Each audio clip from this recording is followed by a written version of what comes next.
Hi everyone, welcome to my channel Zubeda Ali. ఈరోజు నేను పాయ రోటీ చేస్తున్నాను. నా స్టైల్లో చేస్తున్నాను. మరి ఈ వీడియోని చూసేద్దామా?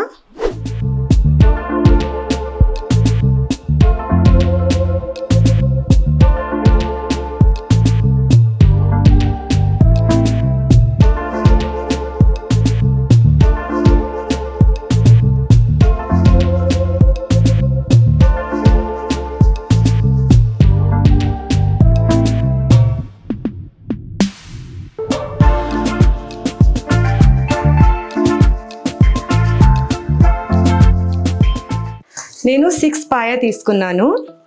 ఇప్పుడు దీన్ని వాష్ చేసుకుందాం.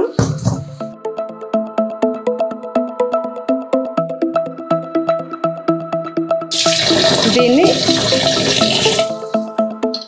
ఇలా గీసుకొని క్లీన్ చేసుకోవాలి. ఈ పాయని కాల్చుతారు కదా, అందుకని అది కొంచెం మసి ఉంటుంది. ఇలా అంటే మనకి వచ్చేస్తుంది, ఈజీగా వచ్చేస్తుంది ఇలాగా. ఈ క్లీనింగ్ ప్రాసెస్ మా అత్తగారి దగ్గర నేర్చుకున్నా. మా అత్తగారు ఒక్కొక్క పీస్ని చాలా జాగ్రత్తగా క్లీన్ చేసేవారు. చూసారా ఇలా.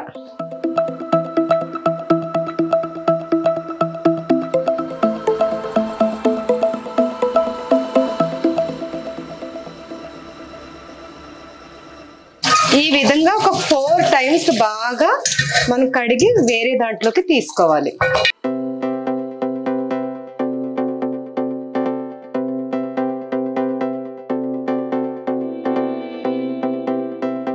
ఇప్పుడు 4 టైమ్స్ కడిగాను. 5th టైం ఇలాగా వాటర్లో వేసుకుని ఇలా ఉంచేసుకోవాలి.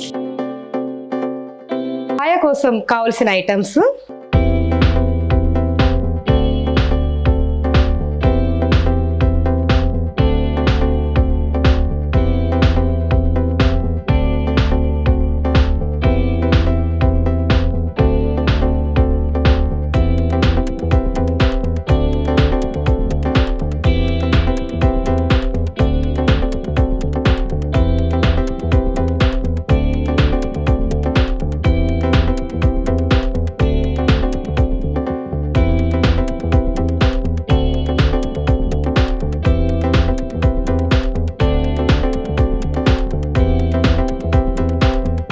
దాల్చిన చెక్క, 3 యాలుక్కాయలు, ఒక 8 లవంగాలు, 3 స్పూన్స్ కారం, 2 స్పూన్స్ ఉప్పు. ఇది మాది పింక్ ఉప్పు, ఇది అందుకని 2 ఫుల్ స్పూన్స్ తీసుకున్నాను. ఇది అంత ఉప్పుగా ఉండదు. 2 స్పూన్స్ అల్లం వెల్లుల్లి పేస్ట్, కొద్దిగా గరం మసాలా, పసుపు. ఇది నేను ధనియా అండ్ జీలకర్ర 2 ఫ్రై చేసుకొని నేను పౌడర్ చేసుకుని ముందుగానే పెట్టేసుకుంటాను. అది ఎలా అంటే 1 కప్పు ధనియాకి 1/2 కప్ జీలకర్ర, అది ఆ పౌడర్. ఇది ఇంకా నూనె, 1 కప్పు కోకోనట్ మిల్క్, 1 స్పూన్ గసగసాలు, ఒక 5 జీడిపప్పు, 5 బాదం పప్పులు వేసి పేస్ట్ చేసుకున్నాను. ఇది ఒక 4 ఉల్లిపాయలు, 4 పచ్చిమిర్చి, పుదీనా, కొత్తిమీర నేను కడిగి తరిగి పెట్టుకున్నాను. ముందుగా ఉల్లిపాయని కట్ చేసుకుందాము. పొడుగ్గా కట్ చేసుకోవాలి. కొంచెం లావుగా ఉన్నా పర్వాలేదు, ఎందుకంటే మనం కుక్కర్లో వేస్తాం కాబట్టి బాగా స్మాష్ అయిపోతాయి.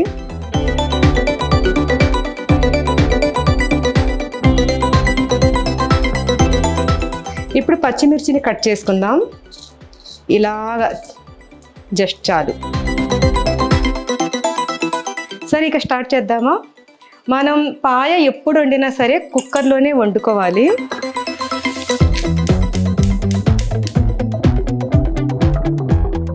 ముందుగా ఆయిల్ వేస్తున్నాను. దీంతో 3 స్పూన్స్ ఆయిల్ వేస్తున్నాను. తర్వాత ముందుగా మనం యాలుక్కాయలు, దాల్చిన చెక్క, లవంగాలు వేసుకోవాలి. ఇప్పుడు దీన్ని లైట్గా ఫ్రై చేసుకోవాలి. తర్వాత ఆనియన్స్ అండ్ పచ్చిమిర్చి ఇందులో వేసుకోవాలి. ఆనియన్స్ ఎప్పుడు కూడా ఇలా పొడుగ్గానే కట్ చేసుకోవాలి, ఇదే టైప్లో కట్ చేసుకోవాలి.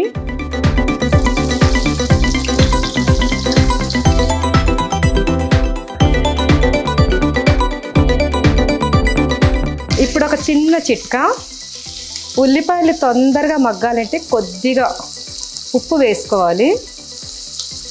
అప్పుడు మనకి తొందరగా ఇది మగ్గుతుంది. ఈ ఉల్లిపాయలు మరీ రెడ్గా రానవసరం లేదు, ఓన్లీ మగ్గితే చాలు.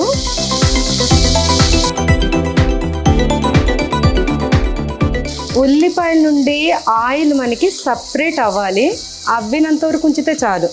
తర్వాత 2 స్పూన్స్ అల్లం వెల్లుల్లి పేస్ట్ వేస్తున్నాను. దీన్ని కూడా మనం కొద్దిగా ఫ్రై చేయాలి. అల్లం వెల్లుల్లి పేస్ట్ అరోమా రావాలి, అలా కొంచెం ఫ్రై చేయాలి. ఇప్పుడు మనం నీటిలో వేసి పెట్టుకున్న ఈ పాయ ఉంది కదా, నీటిలో ఎందుకు వేసుకొని పెట్టుకోవాలంటే ఇందులో నుంచి మనకి బ్యాడ్ స్మెల్ అంతా పోతుంది అన్నమాట. ఇది మా అత్తగారి చిట్కా, ఇది నాకు చెప్పింది. ఇప్పుడు ఇందులో వేసుకోవాలి.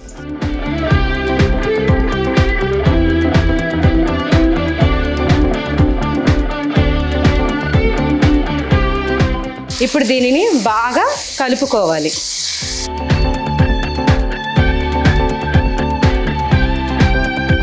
ఇప్పుడు ఉప్పు, కారం, మా ఇంట్లో కారం ఎక్కువ తినరు, తక్కువ తినరు, మీడియంగా తింటాము. ధనియాలు అండ్ జీలకర్ర పౌడర్, పసుపు, గరం మసాలా. గరం మసాలా అంటే ఏమీ లేదండి, ఇది కూడా యాలుక్కాయలు, దాల్చిన చెక్క, లవంగాలు, మరాఠీ మొగ్గ, జాపత్రి, పెద్ద నల్ల ఇలైచి పౌడర్ చేసి పెట్టుకున్నది, లైట్గా ఫ్రై చేసి పౌడర్ చేసి పెట్టుకున్నది అది. మీరు ఇప్పుడు ఈ పౌడర్స్ వేసాను కదా, ఇవి వేసుకునేటప్పుడు సిమ్లో పెట్టుకుని వేసుకోండి, లేకపోతే మాడిపోతుంది. ఇప్పుడు దీన్ని బాగా కలుపుకోవాలి.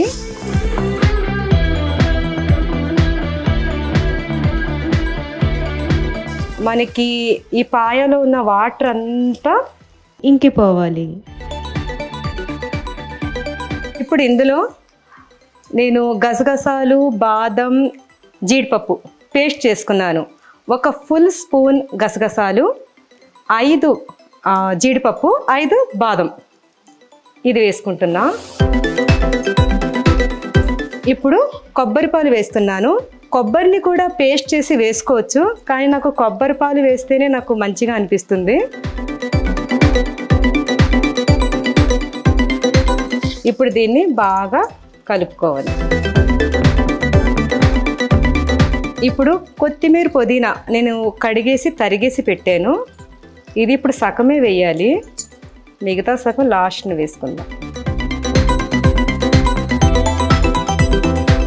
ఇప్పుడు వాటర్ వేసుకోవాలి. వాటర్ ఎంతంటే ఈ ముక్కలన్నీ బాగా మునిగే వరకు. మా కుక్కర్లో అయితే వాటర్ నేను ఎంత వేసానో అంతే ఉంటుంది, కుక్కర్ పెట్టినా సరే. వేరే కుక్కర్ వాళ్ళు అయితే ఇంకాస్త ఎక్కువ వాటర్ యాడ్ చేసుకోండి. ఇప్పుడు మనం కుక్కర్ మూత పెట్టుకుందాం.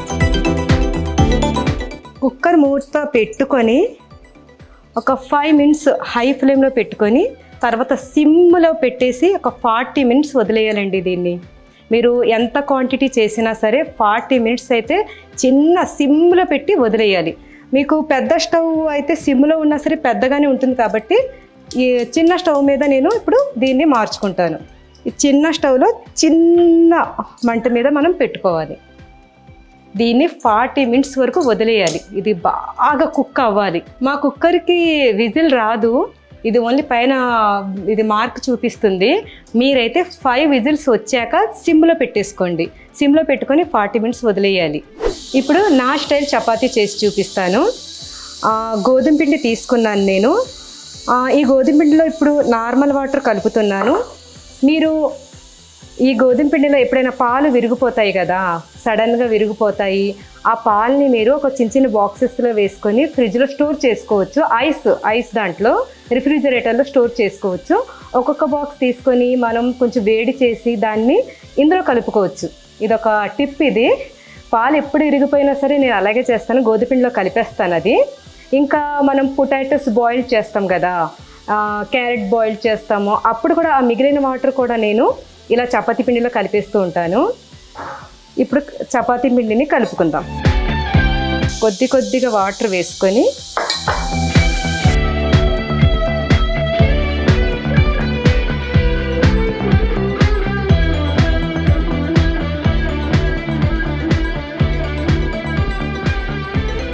నేను గోధుమ పిండిలో ఉప్పు కలపలేదు, ఎందుకంటే నేను ఎప్పుడైనా సరే రోటీలు కానీ చపాతీలు కానీ చేసేటప్పుడు గోధుమ పిండిలో ఉప్పు కలపను, కర్రీలో ఉన్న ఉప్పుతోటే సరిపెట్టుకుంటాను. ఇప్పుడు ఇలా కలిపి కొద్దిగా నెయ్యి చేతులకి రాసుకొని ఒకసారి దీన్ని మర్దన చేయాలి.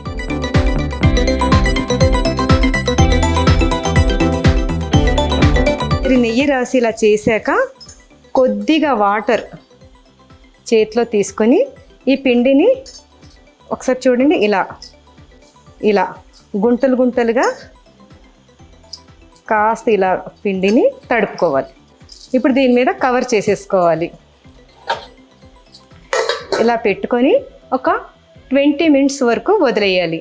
ఒకవేళ మీకు అర్జెంట్ అప్పటికప్పుడే చేసుకోవాలి అంటే గోరువెచ్చని నీటితో గోధుమ పిండిని కలుపుకుంటే మీరు అప్పటికప్పుడే రోటీల్ని చేసేసుకోవచ్చు. 40 మినిట్స్ అయిపోయింది, నేను ఆఫ్ చేసాను. ఇప్పుడు ఇలా ఆఫ్ చేసేసి 20 మినిట్స్ వరకు దీన్ని ఇలా వదిలేయాలి, ఏమీ డిస్టర్బ్ చేయకూడదు దీన్ని. ఇప్పుడు నేను చపాతీ చేస్తాను. చపాతీ కోసం నేను ఐరన్ తవ్వానే వాడతాను, నాన్ స్టిక్లో అస్సలు చపాతీ చేయను, ఐరనే కావాలి దీనికి. ఇంకా చపాతీ చేయడానికి నెయ్యి కావాలి. నూనెైనా ఓకే, కానీ మా అత్తగారు నెయ్యితోటే చాలా టేస్ట్ అని చెప్పారు కాబట్టి నేను అప్పటి నుంచి నెయ్యే వాడతాను. పిండి ఎలా ఉండాలంటే మనం ఇలా పట్టుకున్నా మన చేతికి తగలకూడదు, అలాగా మనం కలుపుకోవాలి పిండిని. ఇప్పుడు ఈ పిండిని ఇలా రౌండ్గా చేసుకోవాలి, ఈ సైజ్.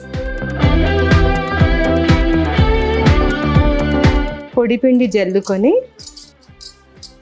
రౌండ్గా ఒత్తుకోవాలి. ఇప్పుడు ఇందులో నేను నెయ్యిని కరిగించి పెట్టాను, ఇలా నెయ్యి వేసుకొని దీన్ని ఇలా రాసుకొని లైట్గా పొడిపిండి జల్లుకోవాలి. ఇప్పుడు దీన్ని ఫోల్డ్ చేసుకోవాలి.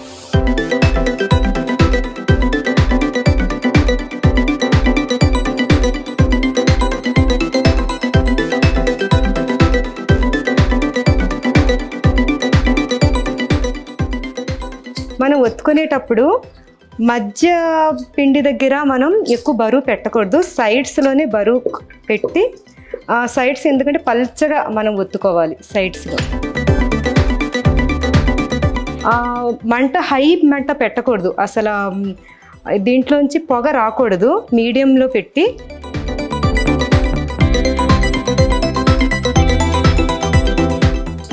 ఇప్పుడు కాస్త బబుల్స్లా వస్తాయి, అప్పుడు మనం దీన్ని తిప్పుకోవాలి. ఈ స్టేజ్లో నెయ్యి వేసుకోవాలి.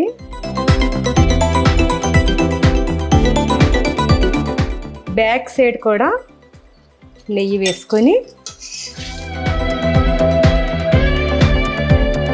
ఒకసారి తిప్పేసి అప్పుడు సిమ్ చేసేయండి. నెక్స్ట్ రోటీకి మనకి పెనం ఎక్కువగా కాలి ఉండకూడదు, సిమ్ చేసేయాలి స్టవ్ని. నెక్స్ట్ రోటీ కూడా సేమ్ అలాగే చేసుకోవాలి. ముఖ్యమైన విషయం ఏమిటంటే మనం అంచులకే ఎక్కువగా ప్రెస్ చేసి ఒత్తుకోవాలి. ఇంకొకటి ఏమిటంటే మనకి పెనం వేడిగా, ఎప్పుడు పొగలు వచ్చినట్టు వేడిగా, అంత వేడిగా ఉండకూడదు ఇలా, ఎందుకంటే వేడిగా ఉంటే అతుక్కుపోతుంది ఆ పెనానికి. ఇప్పుడు మీడియం చేసుకోవాలి.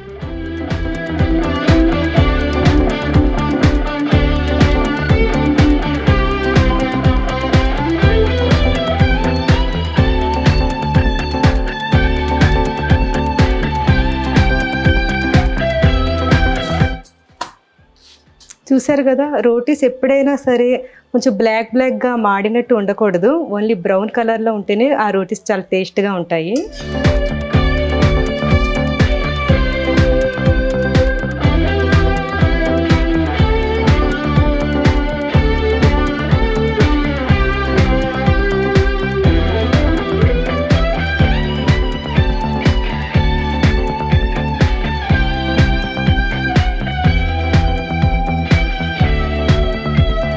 ఇప్పుడు పాయ ఒక 20 మినిట్స్ అయిపోయింది. ఇప్పుడు చూద్దాము. ఇప్పుడు దీన్ని హై ఫ్లేమ్ పెట్టుకోవాలి స్టవ్. దీన్ని ఒక 5 మినిట్స్ వరకు మనం ఉడకాలి. ఇది ఇంకా 5 మినిట్స్.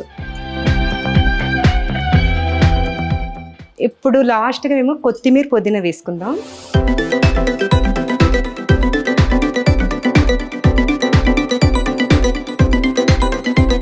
మినిట్స్ అయిపోయింది. నేను పెట్టేస్తున్నాను. ఇంకా రెడీ.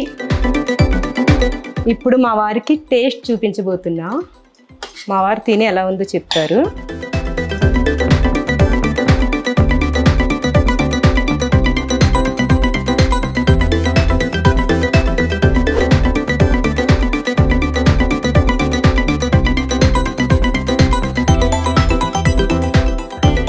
టేస్ట్ చేసి చెప్పాలి ఏంటనే.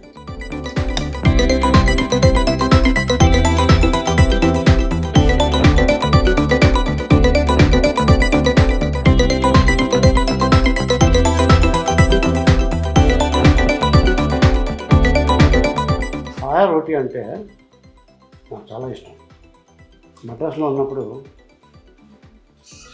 మౌంట్ రోడ్లో బుహారీ అని ఒక హోటల్ ఉంది. అది కేరళ ఉన్నది. అప్పుడు పాయా తిని ఇంకా చాలా అద్భుతంగా చేస్తున్నారు, దీంట్లో ఏమేస్తారు అనుకున్నాను.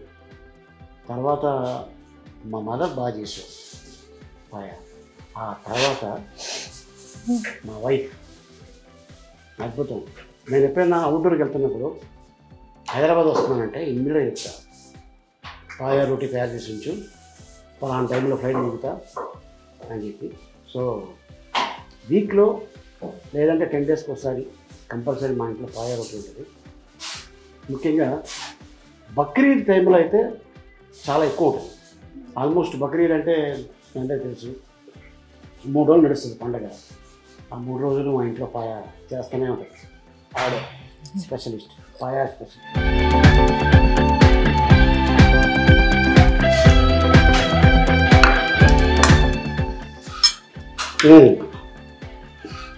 నేను ఎక్కువ తింటాను, డిస్టర్బ్. Thank you.